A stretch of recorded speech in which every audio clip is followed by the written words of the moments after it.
name's Laura. If you're a new visitor, a new viewer, sorry, I am one half of the duo from Olann and magazine, which is an Irish fibre and craft magazine. And if you're a returning viewer, hello, thank you. I'm Laura. This is Tom. This is Errol. Which actually looks like I've set it up and I haven't. It's very, very dark here at the moment in Ireland, and the only room in my house that is painted a light colour is my bedroom. So to save the dogs messing around, I brought them up with me. So Olann and is, for those of you that don't know, as I said, is a fibre and craft magazine. It's an online free magazine, and it's based in, we're based in Ireland. My partner in crime is usually with me, although not in my bedroom, and that would be Deirdre, but she's on maternity leave at the moment, so I'm kind of doing everything by myself, which is a little different, and actually it's a lot more involved than I thought it would be. So I did actually try and film this episode yesterday, and I got about halfway through and it started to get too dark, so I'm gonna refilm it today, and I may rejig it a little bit, and there may be a little bit of me in a grey cardigan because that's what I wore yesterday, so we'll see. So Olann and is a knitting and craft magazine, like I've said 3 times, but we mostly focus on knitting, I suppose, because myself and Deirdre are both knitters, and that's how we met. I had a yarn shop, and Deirdre was initially one of my customers, and then became one of my friends, so she's always good. So you're not allowed on my bed, so they're taking full advantage of the whole thing. Oops. You can find the magazine at ollanand.ie, and you can find us on social media as Olann and on Facebook, Olann and on Twitter, Olann and magazine on Instagram, and we have a Ravelry group, which is where I'll upload the podcast notes, and I'll include all of the yarns and the patterns and stuff like that that I go through. I won't only go through some of the stuff in the magazine, I'll show you what I'm kind of working on at the moment too. Let me think, what else have I got to tell you? It is, so yesterday when I filmed, it was the 15th of November, so it stands to reason that it's the 16th of November today. We've had our weather report. I've introduced you to Tom and Errol, and this beautiful blanket was made by one of my friends for me, and it's like a giant lap blanket that keeps me nice and cozy. Okay, so the format is that we usually run through one of the designs from the latest issue, and then maybe 2 of the items from our Olann and Loves section, which if you haven't had a look at it, it's a great section.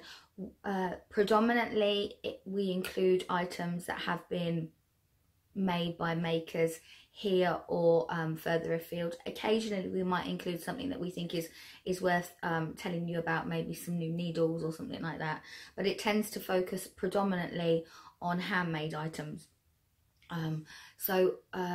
What I was going to do was show you something from the last issue, the current issue, our Harvest Moon issue, and then also from our previous issue, which is the Sunny Summer Days issue, purely because when Deirdre went on maternity leave, it meant that we didn't get through the things that we normally get through each issue. So I just think it's nice to kind of give you a balance, and because those people have been generous enough to send their items in, I'd like to kind of share them and kind of give them a little bit of a nod and a little bit of time in the spotlight. So we'll start with a couple of the items, sorry, a couple of the designs, and I'll show you one from the Sunny Summer Days issue and one from the Harvest Moon issue.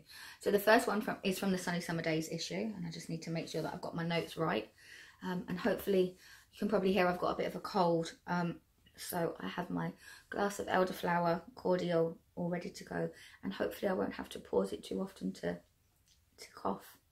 I've bored the dogs to death, quite obviously. So this is the Peter Pan Baby Cotton Boatneck sweater. Let me just show you. So it's a lovely, just a plain basic boatneck sweater. It actually has the envelope neck. I don't know if you can see that very clearly, which is really, really handy. We've got a focus issue going on again. Last time I put the autofocus on, I might actually just quickly switch it and see if it's any better if I turn it off. 1 minute. We'll try that and see if it works. I was just touching the phone. It's fine, don't be alarmed. He's looking out so behind the camera, I have another window that opens out onto the farm. I live on the farm, and on a farm, and he's watching because there's one of the farmers over there, so let's hope he doesn't bark. So where were we? So the cotton boatneck sweater. So yeah, as I said, it's got a little envelope neck just to make it easier, which is basically where it's just kind of sewn over, although there was I'm just trying to think, there was an increase here just to make it more, add to the curve. I finished it off with a little button just to add a little bit of interest with the blue that I picked up on the cast on edge of the bottom of the jumper and the cuffs. The yarn that we used for this was Peter Pan Baby Cotton DK, which comes in 50 gram balls, and it's 160 meters per 50 grams. The composition is 50% cotton, 50% polyester. I'll put my notes on that one here so that I'm not looking over there. And the shade is 3144 natural. This blue was actually a Ericanite gypsum. I can't speak English. Anyone who hasn't been here before, I need to tell you, I'm English, but I can't speak English. I'm not fluent in English. I take my hat off to anyone that learns English because I still haven't picked it up. So this was just a scrap of cotton. I think I had a tiny little bit left, and I just cast on just to add a little bit of interest. It was a really lovely yarn to work with. I'm not particularly fond of working with 100% cotton, but the extra, the 50-50 seemed to be much nicer to work with. This size was the 16-inch size I think I made, and it's meant to be kind of loose and sloppy, and so it will last a little bit longer. And the pattern goes 16-inch chest, 18, 20, 22-inch chest, and it's a free design. You can go and find it in our Sunny Summer Days issue. Nice one to do. It would be really nice in one of my favorite yarns is Wendy Merino DK, which I knit with quite a lot actually. One of the projects I've got on the go is done in that, and I think it would be really nice in that. I might knit them. Babies are going to be the running theme going through this, because not only is Deirdre now on maternity leave, she had her daughter Daisy on the 17th of September, but I'm actually expecting my first grandchild. My daughter's pregnant and my first grandchild is due on New Year's Day, so everything is baby at the moment. So really sorry, it's one adult thing going on, but yeah, everything is baby. So that's that. So as I say, pop along and check it out. And then the next design I wanted to show you was the Rico design Melange Chunky Cowl. Again, Melange. I used to sell Melange, Rico Melange, in my shop, my yarn shop, and it would be the source of much hilarity. Some of it I can't say because it was a little bit on the rude side, but some of my customers would say things like Milenge or that Melange with an Irish accent, which sounds much nicer. I think it's Melange. I don't know. I said croissant yesterday, and my eldest son turned around and went, "Mum, just drop the accent, just say croissant."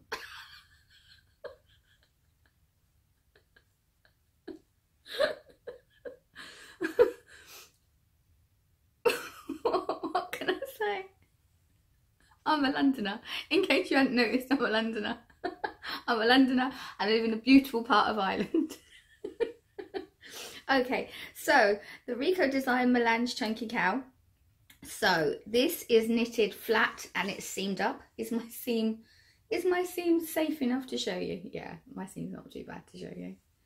So will you lay down? Will you lay down? No, fine.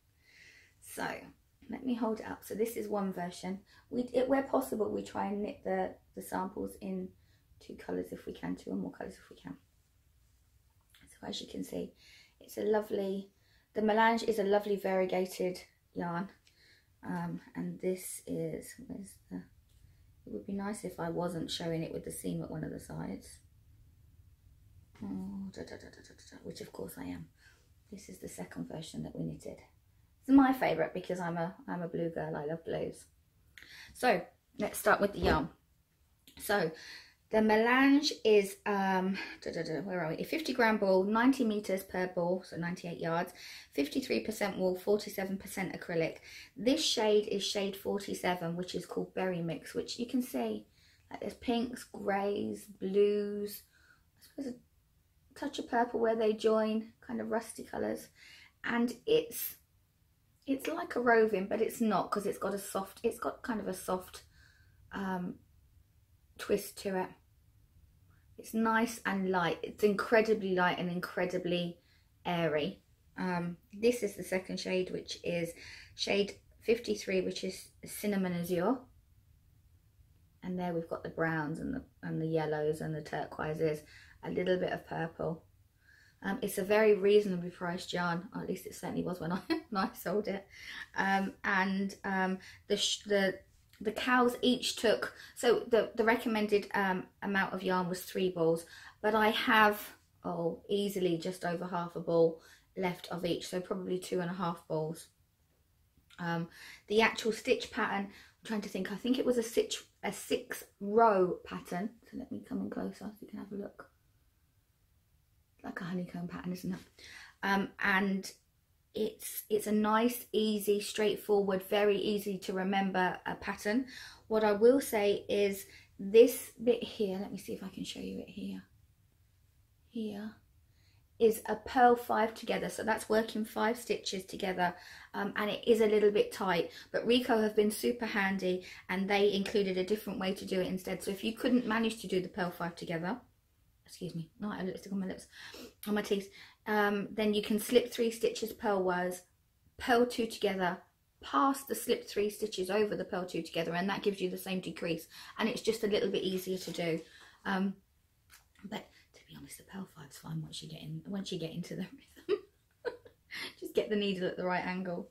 But they're lovely, warm and cozy. I'm just trying to feel my hair still a bit damp from washing it, so I could put this on and then end up looking like a complete nightmare. Let's have a look. Oh, need to sit up a little bit higher probably. It's not too bad, but it's lovely and cozy and warm. I like them when they're not too big. I like Cowls when they're not too big, not too wide, should I say, because then they sit a bit nicer, I always think, under your coat, or if you're just wearing it with a cardi or something. And they don't let too much of the cold air in. I don't understand the point of wearing one if the cold air can get in. I know several people have already made this design. It's been very popular. Actually, in fact, the designs in the latest issue are all really, really lovely. Just tidy up my hair.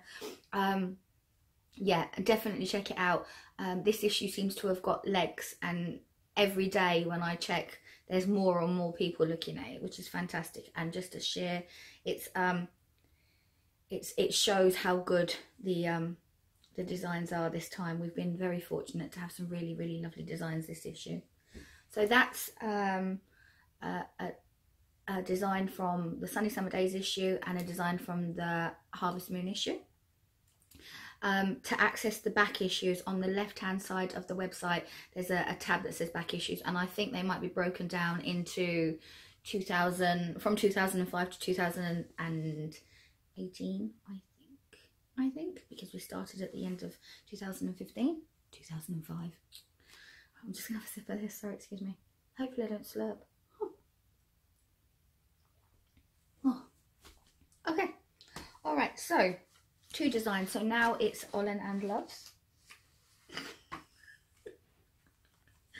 Okay, so again, I'll show you something from the old issue and something from the current issue. So the first thing I wanted to show you, it's handy sitting on the floor. It's much easier to access everything, although I'm not sure I'll be able to get up. It's all right getting down here, getting up might be a problem.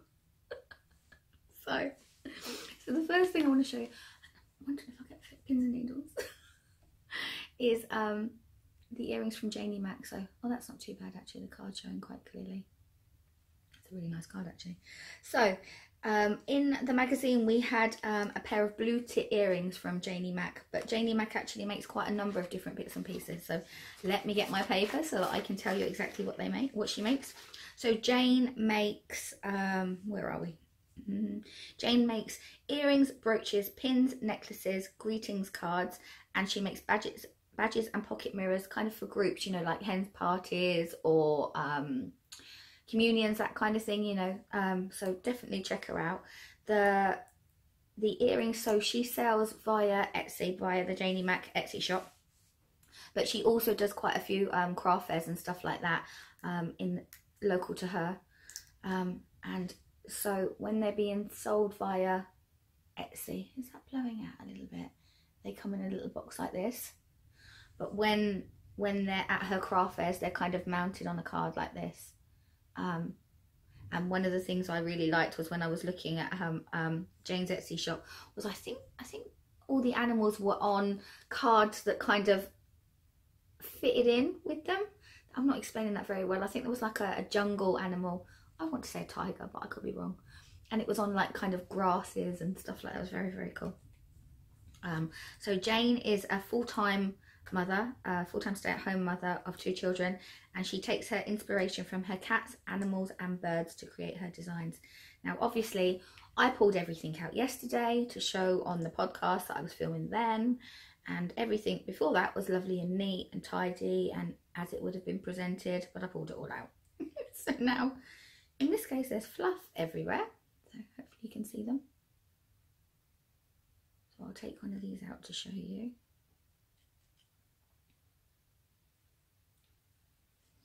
Is that, aren't they cute? So they're made from shrink plastic, and hopefully you can see the glitter on them.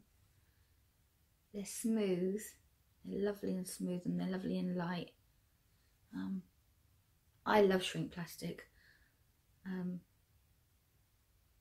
I have made so many different things with shrink plastic. It's one of those things I keep meaning to put something in the magazine, because I think sometimes it's a bit of an undervalued craft material. You can do so much with it. So the earrings start at €7.95, €7.95 plus shipping, as I said, from the Janie Mac Etsy shop. There's a matching blue tip brooch to go with these, so you can buy the kind of sets.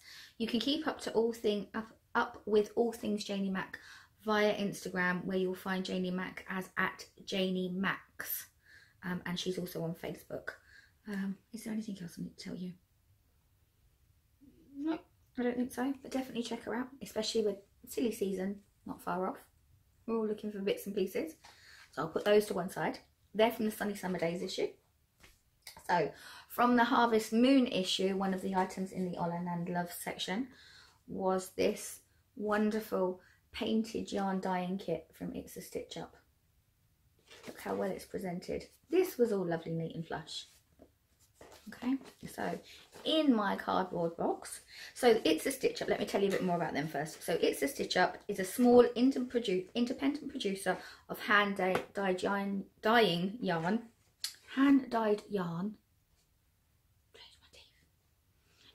kits and original knitting patterns. They're based in Walthamstow in East London, which isn't too far where I'm from. And actually, to be fair, Walthamstow is known for kind of fashion and textiles and stuff like that. So it's a great place to be. They pride themselves on making sure that all their products are sustainably sourced from sheep to skein. And the people and the animals that help to create their yarn are respected, and the environment is cared for. Wonderful. They offer, in their own hand-dyed yarns, they offer some really, really beautiful colourways, but obviously this is aimed at people who want to give it a go themselves, and it includes everything in it. So it's one of their best sellers. They do another kit, they do a speckles kit, and I think they do another one. I can't remember exactly what it is, but I know they do a speckles kit. And one of the good things about the kits is that you can specify whether you want 4-ply, DK or Aran weight yarn, which is really, really helpful. So let's have a look. So packaged up in my little brown box. So when you first open the box, it's not bulging like this. So the first thing you get is this book, which is the little book of yarn dyeing, the It's a Stitch Up little book of yarn dyeing, which gives you all the kind of general techniques, the basics. But then what it does is it gives you, now let me see, so it gives you a breakdown of 4 different dye techniques. So you've got how to do speckle dyeing, how to do yarn painting, how to do dip dyeing, and how to do immersion dyeing. And you can buy this book separately on the website. It's the it's a stitchup.co.uk website. And then when you quickly, sorry for the rustling, so then underneath that it's all wrapped up in this kind of natural tissue paper. So you get your It's a Stitch Up naked skein of yarn, and this is the DK base, which is a 100% blue face Leicester. You get, what else? That's your list of contents. You get, so let me give you the proper names for them instead of, it's a bottle. So this is a 200 ml dropper bottle. You get some wooden mini spatulas for stirring. You get your rubber gloves, your citric acid, and your dyes. So that's everything that you need to get started. Let me show you the card. And I think they're a really nice gift, actually. So the hand painted yarn dyeing kit costs £25. Excuse me, costs £25 plus shipping. As I said, it's available from the It's a Stitch Up website, and they're on Instagram and Facebook. Definitely worth checking them out, even if you don't fancy dyeing your own. Some of their hand dyed yarn is absolutely gorgeous, and well worth the money. So leave that. That's two things. I think I'm only going to do two things this time. Try and space it out a little bit. Oh, I'm not sure if I've got pins and needles. Oh, right. Okay, that's better. So we've done 2 designs and 2 things from Olann and Loves. I've got a few bits and pieces to get through. I'd really like to try and get through, if I can, showing you the yarns that we featured in the yarn reviews on the last issue and on the current issue, and perhaps a few other bits and pieces. We did an article on Chris weaving in the Sunny Summer Days issue, which Chris belts are a belt that's traditionally made on the Aran Islands.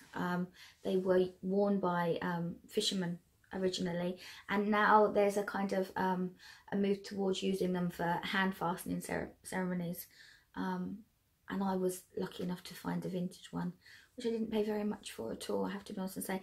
And the lovely lady that sent it over, she sent over an extra one for Deirdre, so so it's lovely. Liz Christie was our source of information for that particular article, so I'd like to try and cover that if I could.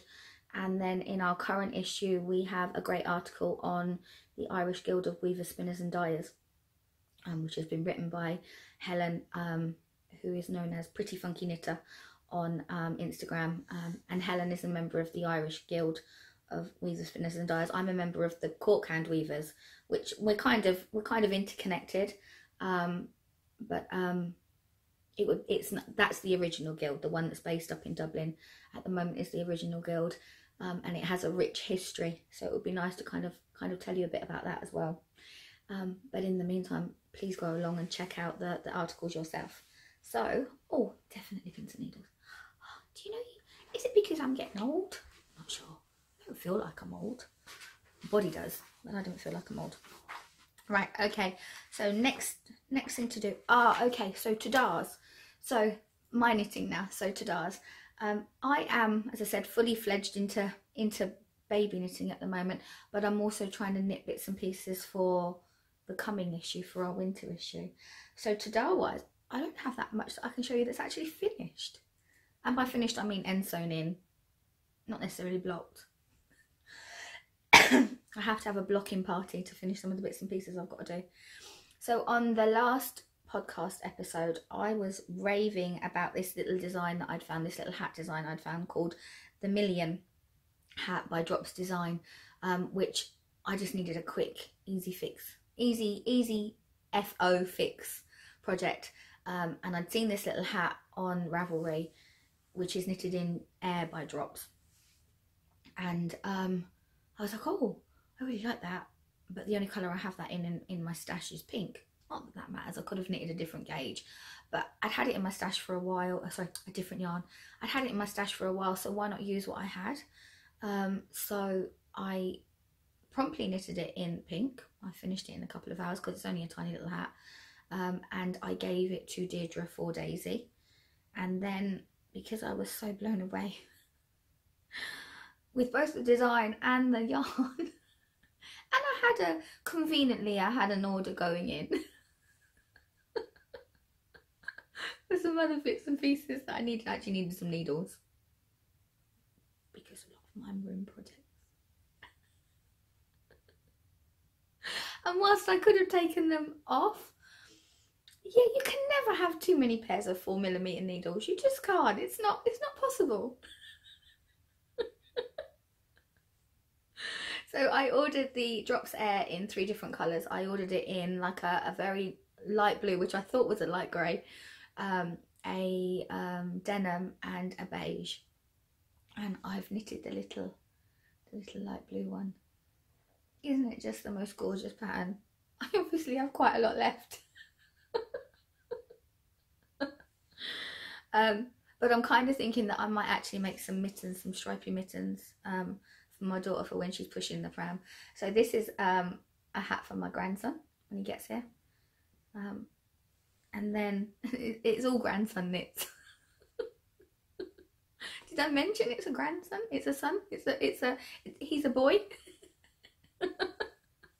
So he's going to be a boy. Well, that's what we're told. You watch, he'll be a girl now. So that was one hat. And then I went to the cinema with one of my friends to see A Star Is Born. If you haven't seen it, oh my god, it's fantastic.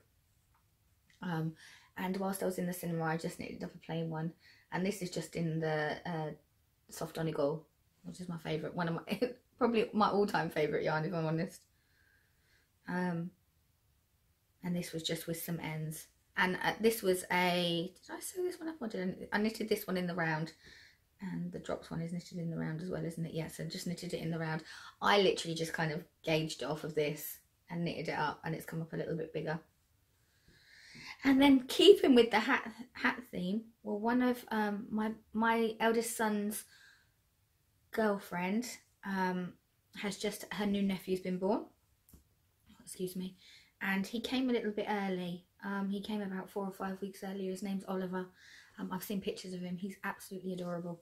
And because he came a little bit early, I thought possibly maybe clothes weren't fitting and stuff like that. So I just knocked up a little hat, which now I said he came early, but he was still £6 something. And my daughter was £6 1.5. So I mean, he's not that small. So this is kind of newborn, between Prem and newborn, I suppose. And all I did was just use a ball from Stash, which actually, excuse me leaning forward, I have the label here. The camera's actually resting on, I've got like an old-fashioned metal trunk. And it's got my jumpers in, it's got my woolly jumpers in to keep them safe from the moss. So I actually knitted it in a ball from Stash, the Debbie Bliss Cashmerino DK, and it's colour 18019, which I don't know if you can get anymore. It is a really lovely deep petrol. I know when I've worked with this before in the past, I've actually had the dye come off on my fingers or on my needles, but it didn't seem to do that this time. It does knit up lovely. So that's that. They're the only tadars I can show you. There has been plenty of knitting, should I say. What will we do next? And I'll come to that in a minute. I'll show you some of the We Had to Have It. I was at, oh excuse me, let me get another drink and stop talking so quickly, I suppose.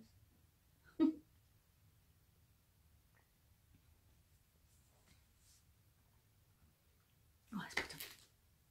I was actually at the Knitting and Stitching show at the RDS in Dublin Saturday, just gone. I travelled up with 2 of my friends. They were volunteering as sew angels, which is they go along and they make sure the sewing machines are threaded for all of the classes and stuff that are going on, all the workshops. So we left very early in the morning.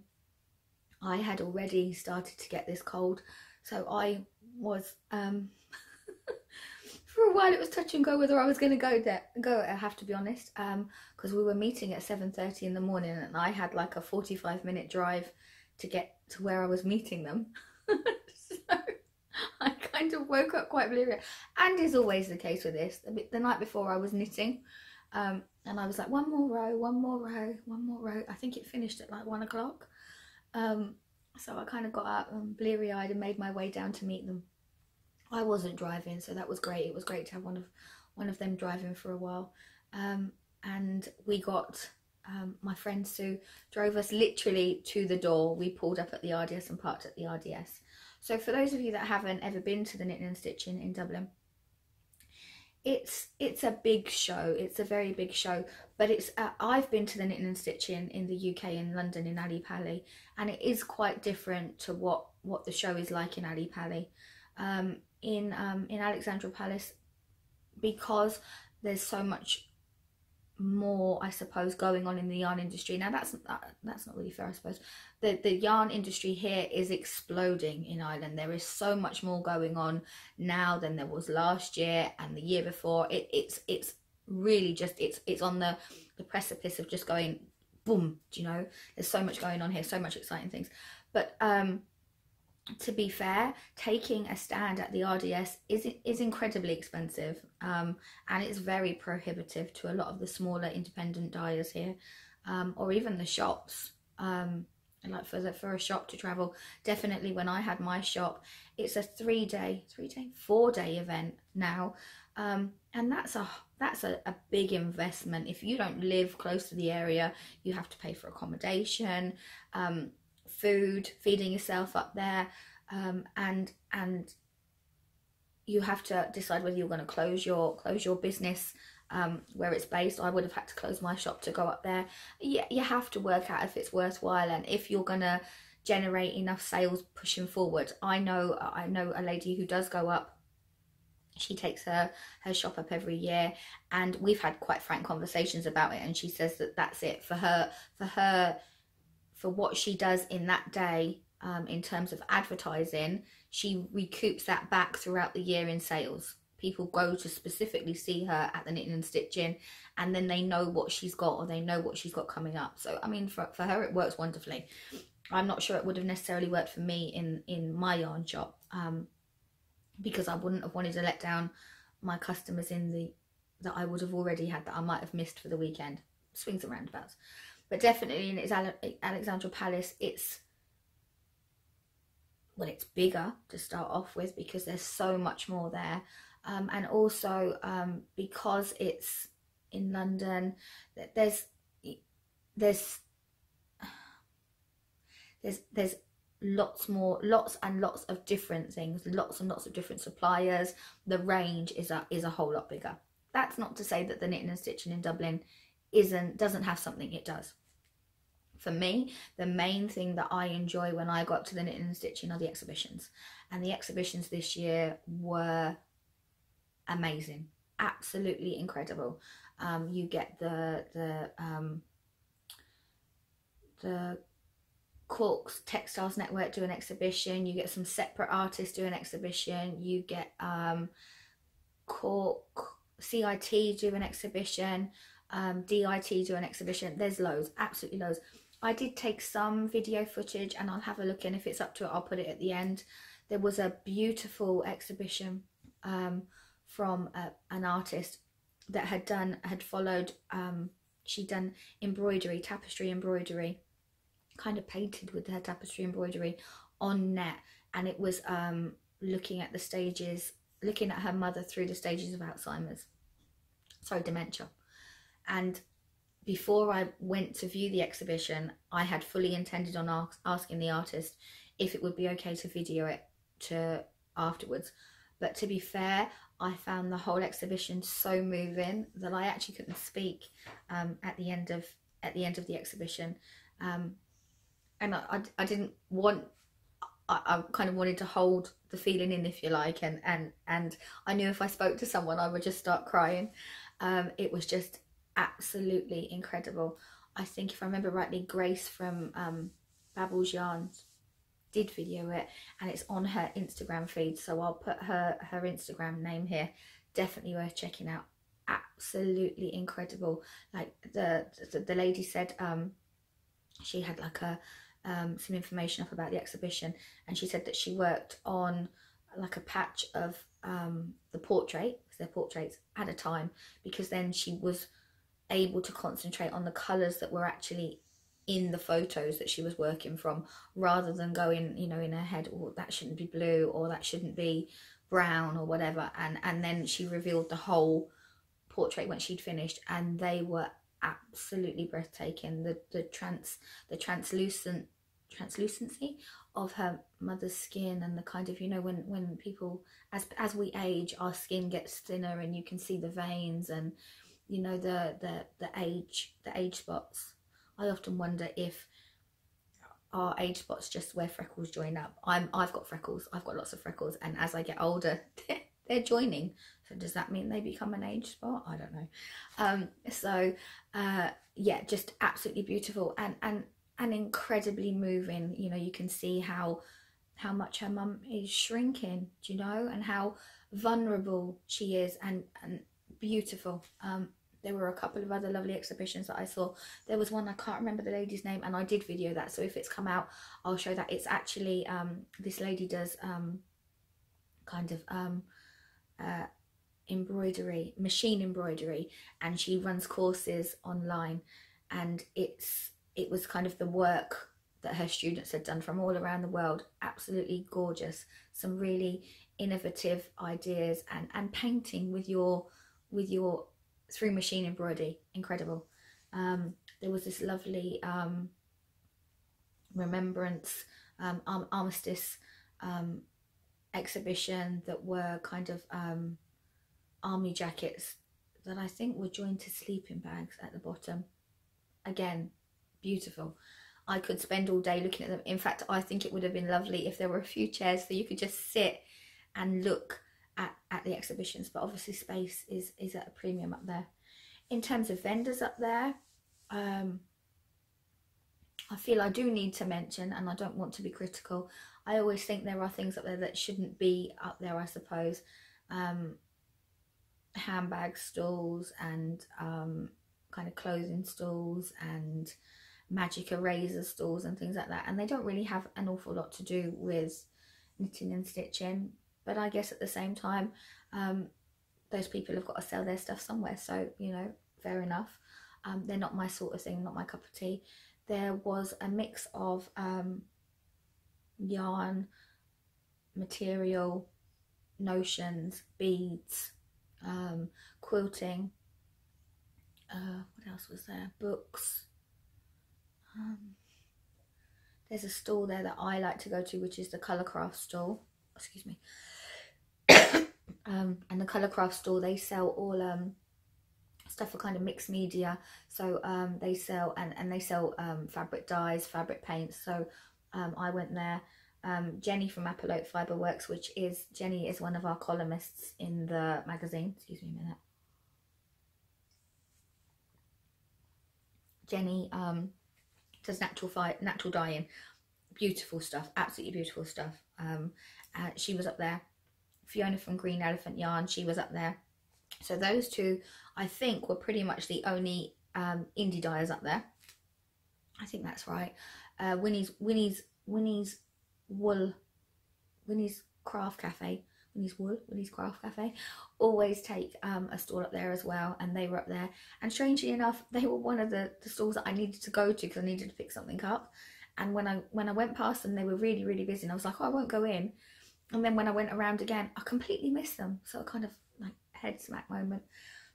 And one of the stalls that I loved the most, actually, and that I spent probably the most time at, was there was a stall there for Alzheimer's Island. They were raising funds for Alzheimer's Island, and they had an awful lot of vintage patterns there. And the idea was that you kind of picked what you wanted and you put a donation in. So I bought quite a few things there. So why am I telling you what I bought? Oh, so I bought fabric paint because I have an idea in my head for something for my grandson. I bought fabric paint. I bought a hank of yarn from Apollo Fibre Works, and I bought some vintage patterns, and I also bought a job lot of cheap tape measures because I'm always losing tape measures. I think I bought 5 tape measures, as you do. Why am I telling you what I bought? Because I left my bag in my friend's car. So we did the RDS, we did the knitting and stitching show, and when they'd finished we went to IKEA because there's an IKEA in Dublin, and while you're in the neighbourhood, why not go? You can never have too many tea lights. In fact, I did buy tea lights. So it's like a joke. A comedian does it. It's like you're going through IKEA must get the tea lights, so I got the tea lights. So we went to IKEA after, we drove back, we ate in IKEA. They had the obligatory meatballs and I had veggie balls, and we drove back. My friend dropped me to my car. I thought I had everything, came home, was exhausted, absolutely exhausted. Again though, still sat up knitting. Why did we do that to ourselves? And didn't realise that I'd forgotten my bag. My friend actually texted me the following day and said, I've got your bag, do you want to meet? And I'm like, have you? So I'm actually meeting her in a little while today to go and pick it up. So I'll show you my goodies in the next episode. But yeah, it swings and roundabouts. I know people love the knitting and stitching show, and I love going for the social aspect. I get to see a lot of people who, there's a bus that goes from Middleton, which is where I used to have my shop, and it's lovely for me to see all of those ladies, because I wouldn't have seen them before. There's a group of ladies that go up that would have been my customers. I lose count of how many times people come up to me and say, I wish you hadn't shut your shop, which is lovely, and I adore it. And every day, every time I hear it, it makes me think, oh, should I have shut it? Should I have shut it? But I did, and we can talk about that. I can talk about that in another episode. One of the dogs is dreaming. Tom, baby, baby, better. So it's lovely from that point of view. In terms of things to buy, for me, I have so much stuff. I'm very fortunate. I have a yarn shop. So, there's no way I'm ever going to knit my stash. And my kids and my family and my friends are all very, very generous, and they're forever buying me bits and pieces. I tend to have specific ideas about what I would like. I went up looking for one particular thing, actually to do with sewing, and none of the suppliers up there had them, so I actually had to come home and order it. So I think it can be a bit hit and miss. I think the social aspect of it is wonderful, and it just depends what you're looking for. Material abounded this year. My friends who are into patchwork, one of them bought an awful lot of material while we were up there. So it's different courses for horses, different horses for courses, you know what I mean. So I still managed to buy some bits. So I can't show you that stuff, but what I can show you are some previous purchases that I haven't shown you. So in the latest issue, in the Harvest Moon issue, in the review section, one of the yarns we reviewed was Darnie, which is the new yarn by Studio Donegal, who can do no wrong in my opinion. I mean, you know, if you watch the podcast, you'll have lost count of how many times I've knitted with that yarn. So they sent a hank of yarn to knit, and it was cerise pink, and it's a beautiful cerise pink.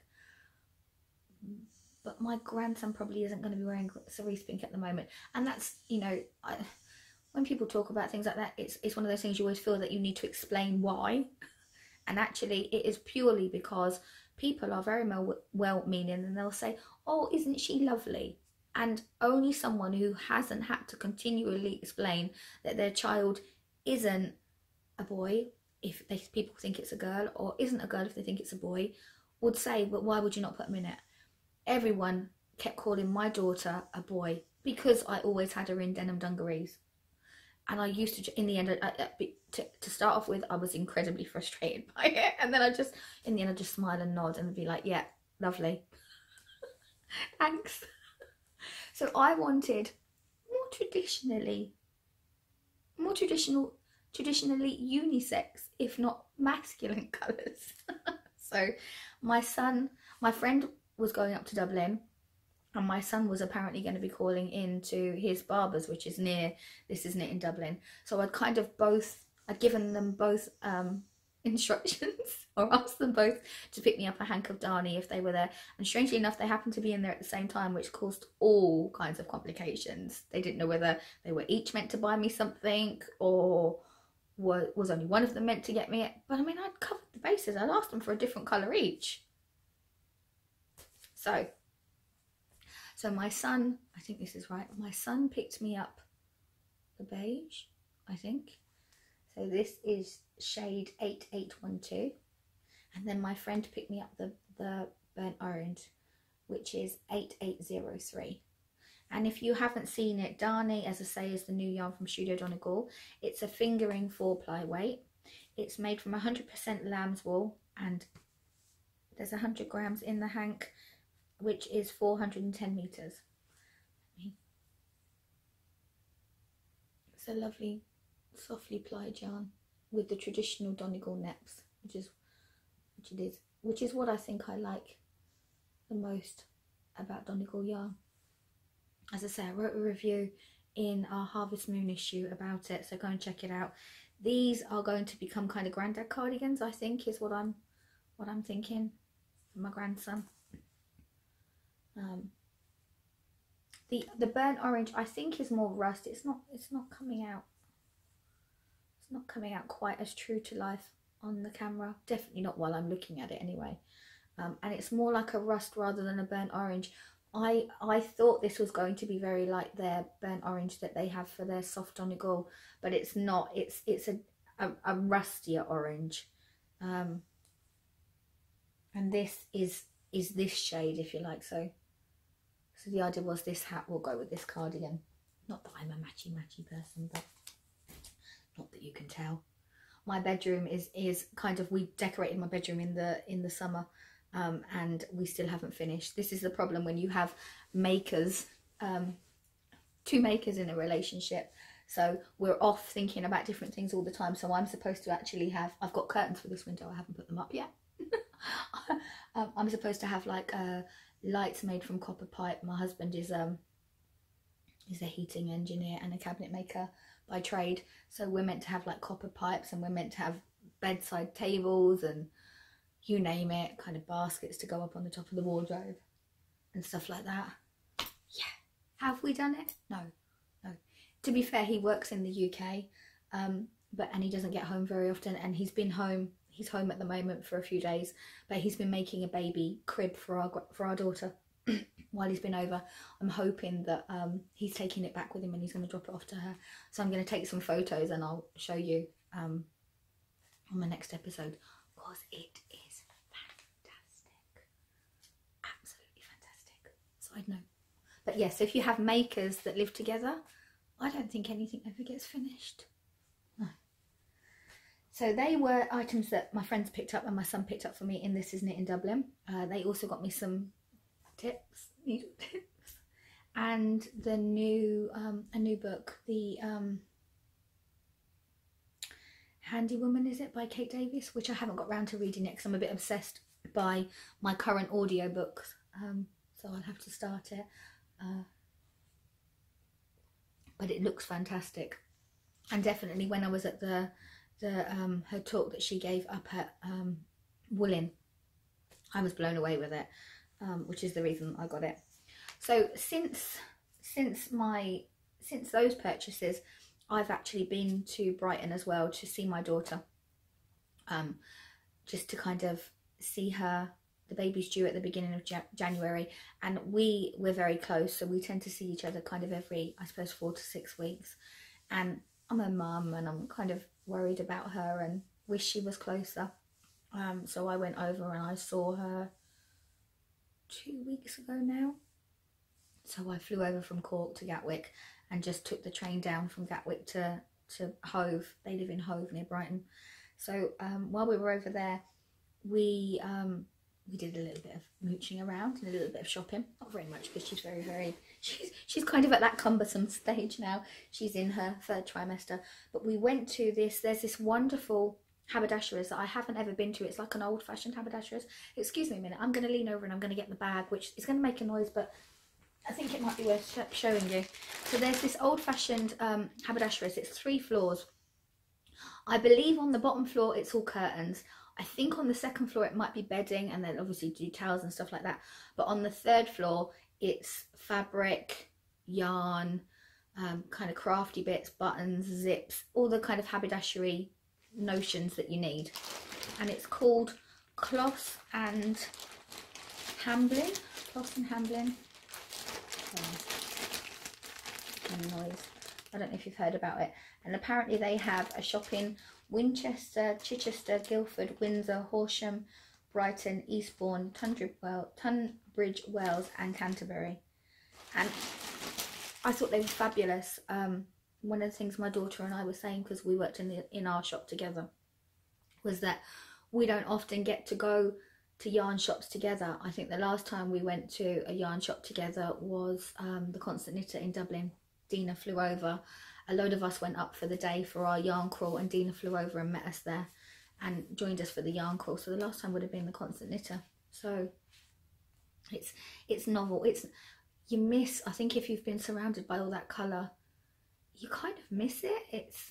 It's very difficult to feel kind of down or morose when you've got so much colour around you, and going to the yarn shop every day, aside from all the other issues that come with owning a shop or owning any business, the colour definitely lifted you and the people.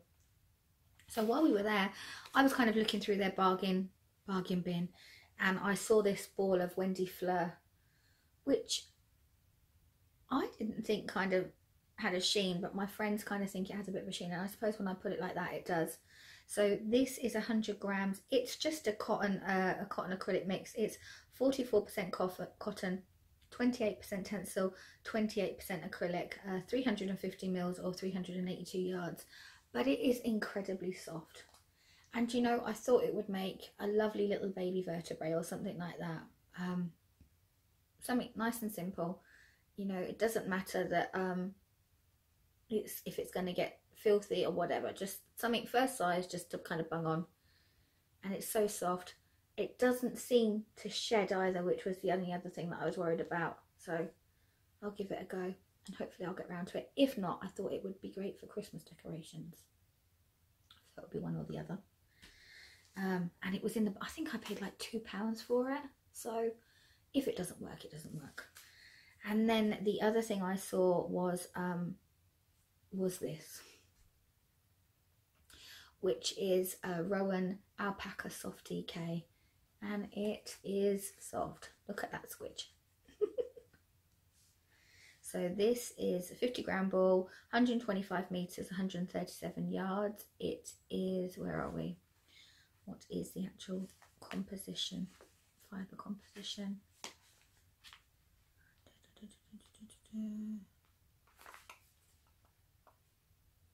It is 70% virgin wool, 30% alpaca, and it's in that kind of basic sweatshirt grey.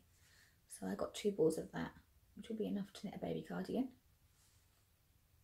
or a hat, but I got it specifically to knit a baby cardigan. So be another one. You never have too many cardigans. So that's already four projects to add to the list of knits. Excuse me. Oh, sorry, did I disturb you? Did I disturb you? I apologise. And then last but not least, in the last episode of the podcast that I filmed, I spoke about something that I didn't have with me. We had to have it that I didn't have with me at the time, which was the latest issue of Taproot, which is the age issue. I think the next issue is due out actually pretty soon. I get this on subscription. My children get me the subscription every year and they renew it for me. Initially, I think for a while there, my subscription had run out and I was able to get it at a shop called the Book Centre in Waterford. But I know that they've recently changed the distributors that they send it out to. Excuse me. If you haven't seen it, Taproot is an independently published magazine. It doesn't have any advertising in it at all, which is kind of unusual. And it's an American magazine. And it's kind of about homesteading, living a kind of more natural, I suppose, closer to the earth lifestyle, which in my head I do, but equally I'm not sure how true to life that is, if you know what I mean. I think I live a pretty down to earth natural life, but like anything, I have my moments.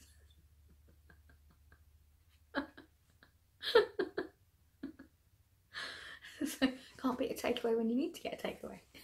So basically, Taproot, if you haven't seen it, it has great articles. So in this particular one, there's a lovely article about working woods. And there's also tends to be quite a bit about making and living, as I say, more in touch with the earth. There's one about chair repairing, you know, like these chairs, about repairing these kind of chairs and stuff like that. An article about that, which is really interesting. This one has an awful lot of makes in. So if I remember rightly, there was a whole load of recipes on using apples, sourdough. There's a roasted ratatouille tart, which I would love to give a go. Something about curing eggs. And what was the other thing that I was looking at that was lovely? Kind of, oh, there's a whole section on using honey, which is really, really good, including using it for burns and psoriasis. And for beauty, there's a crochet pattern, and there's a great knitting pattern for these, which is the Ellery Mitts by Bristol Ivy, sorry, which are really, really nice. I quite like them. I think they might have to be a must make. And then, strangely enough, I have only seen hairpin crochet used in baby blankets, so I find this fascinating. I haven't ever actually given hairpin lace a go myself, but I used to have a customer that came in the shop that made these most beautiful baby blankets out of hairpin lace. So I really, really like it. I look forward to it arriving every issue. It's not that expensive to get as a subscription. For me personally, one thing I do find a little difficult is I would like, they've done an issue called Make, or I think it's called Make, so it's Taproot Make. It's just a one-off. Maybe they'll do another issue, maybe they'll do an issue annually, but they've got one issue at the moment. But for me to get it, I think the postage is $20 on top of the magazine, so it's a little bit prohibitive in that sense. But the actual subscription, that works out lovely and reasonably. In the States, they have a thing where it doesn't have packaging, I think. Pretty sure it doesn't come with packaging, so I was a little bit worried when I saw that on the website, that they were taking away the packaging, that it would then come to me and be incredibly damaged. But for Europe, for international orders, they still have to put it in like a plastic envelope, so it doesn't come to me damaged. Occasionally it might be a bit dog-eared because of the postman, but yeah, check it out if you can. So that's my We Had to Habits. So last but not least, it's it'll be lovely when it's finished, which, no surprises for guessing that it's baby cardigans. So let me see what I've got here. So I have a bundle of cardigans here I've done already. The conifer I've shown you. I've still got to pick up the borders on the conifer. Let me hold it up a bit better. But it's all done. The sleeves are done. One thing I'm not sure if I'm going to redo it is the bottom border on the colour work. I cast off as per the instructions, but I'm considering maybe unpicking the cast off and doing a couple of lines of the dark green first, which is why I haven't done the bands yet. I just think it might sit a little bit better. So, and then I'll do the bands in that. You can lay down. This is another little cardigan that I've made, and this is, strangely for me, it's like a purpley aubergine burgundy colour. That's all ready. It just needs, that was something that I kind of fudged, I suppose, out of my brain. And I'm toying with putting an initial on this, because we kind of know what his name may be. So this is a baby vertebrae. So sorry, this is made with Wendy Merino. This is Holst Garn Super Soft. This is a baby vertebrae, and I made this with I used stash yarn. So this was actually half of a hank of yarn that I had left from Irish Fairy Tale Yarns. It was their worsted weight, and this is the shade Petrol. And I literally ran out, as you can see, on the edge of the border, so I used another yarn. I think this was Phileas Yarns, one of the yarns that we reviewed in the magazine. I don't think it was the last issue. I'll write it here, the colour of it. But yeah, I just, this was actually a DK, but I don't think you noticed. I think it was a DK. And then this is called the Hundreds cardigan by Pekka, is it? Let me just, I've actually got another one on the needle, so I'll just show you. It's a free design. There's another version of it that's called the Thousands, which is a paid for pattern, and I think it includes 4-ply, DK and Aran weight, and I'll actually purchase it. Kelly Brooker, that's right. I'll purchase it. The only reason I haven't purchased it so far is I'm pretty sure the yoke is different, so I keep meaning to go and check it. But this is a lovely, quick, easy cardigan to make. It's top down and you knit the borders as you go. It's not really the best to show in navy, is it? Let me see if I can make it sit a little bit flatter so you can see. This is Wendy Merino DK as well, so I'm using some stash. I loved this cardigan so much, so I knitted this cardigan whilst I was on the plane and whilst I was over with my daughter in a couple of days. I got that one knitted up, so I cast on another one immediately, actually, because I was that pleased with the pattern. And I've got this little one going in this lovely natural kind of beigey brown looking colour. This is actually being knitted in Mirage by Adrafil, and it is shade 91. And I've crocheted a lot with this. I definitely knitted. I sold this in the shop, so this is some of stash yarn that I've got. I love this yarn, and I'd knitted it as a swatch for the shop, but I don't think I'd ever actually knitted with it. I'd crocheted with it quite a bit, and it is coming out to make such a lovely fabric. It's a 50-50, so it's a 50% wool, 50% acrylic. Let me see if I can find you the picture for the Hundreds cardigan. It's just in black and white. I've printed it. Usually it has kind of colour work going on. I think they call these fleas or something if it's just one stitch. But I just thought it was a great one for a plain cardigan. I'm really, really enjoying knitting it. It's very intuitive. There's no shaping on the sleeves. The sleeves are drawn in by the rib. Is there shaping on the sleeves? There is shaping on the sleeves. I'm lying. There is shaping on the sleeves. It's the baby vertebrae that doesn't have shaping on the sleeves yet. My daughter and I were talking about. This is another Kelly Brooker pattern. I do tend to like Kelly's patterns. The Beyond Purparium is one of my go-to patterns. So yeah, I love what she does. So that's all I've got on the needles that I can show you. I've got a couple of things on the needles for the magazine. And I have been looking at a jumper for myself, which feels a little bit like unnecessary knitting at the moment, but it's very rare that I wouldn't have a couple of new jumpers or something for myself. So I think next to some mittens, I need some mittens, and as I say, I want to knit some mittens for my daughter, so I'll do a bit of pattern stalking. But I think that's all I have to tell you at the moment. I hope this has worked. I hope you've enjoyed it, and I think I've managed to sort out the focusing. I should say thank you to my co-hosts, who, I mean, there was no co-hosting, was there? Tom? No co-hosting whatsoever. Fingers crossed I'll be back within another couple of weeks, and I'll show you a few more things from the magazine. Probably some more baby knits. And until then, have a lovely weekend. I am planning on trying to get better over the weekend.